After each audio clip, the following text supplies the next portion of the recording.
Hi, Carl here for ProAV TV, and today Canon have been kind enough to give us a look at the new XF405.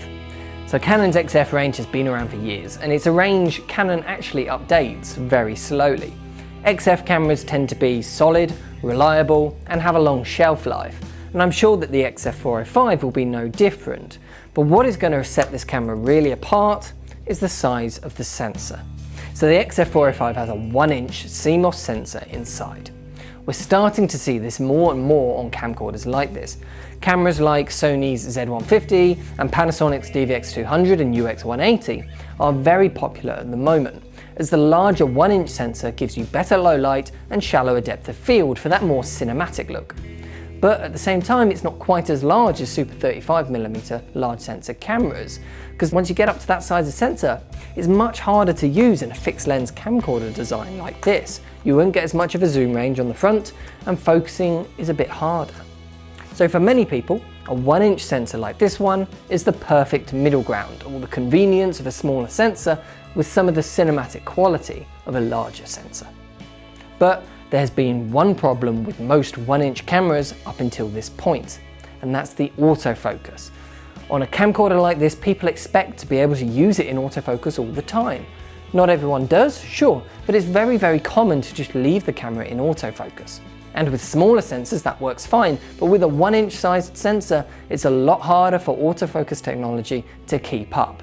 So sure enough, nearly all the complaints which I've heard about the Sony Z150 or Panasonic DVX200 or the UX180 is that the autofocus is a bit slow and it can be unreliable.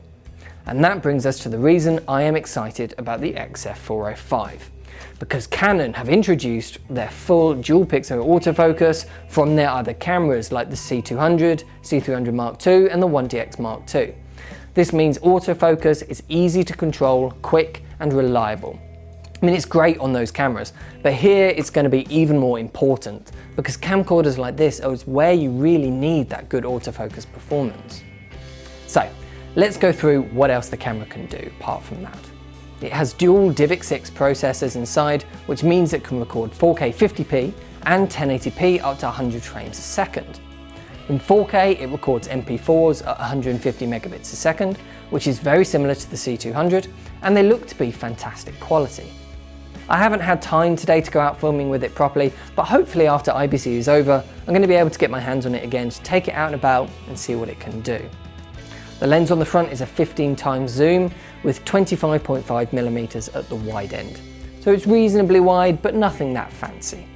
A 15x zoom isn't, to be honest, that exciting, but it will cover most people's needs. It's a good standard workhorse range.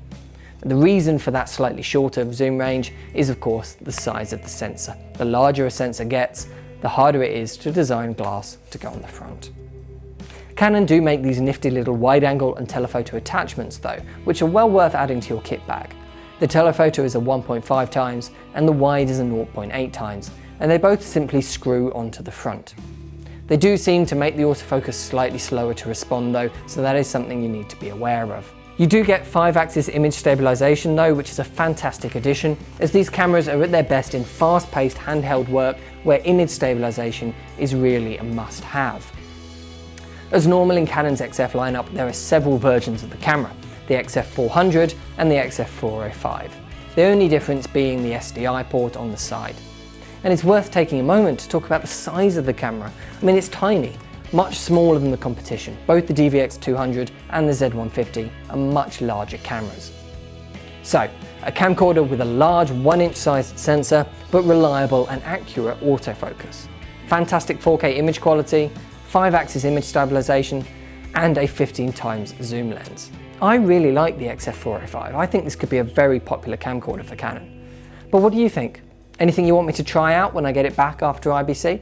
Let me know in the comment section below. Thanks for watching, and I'll see you in the next one.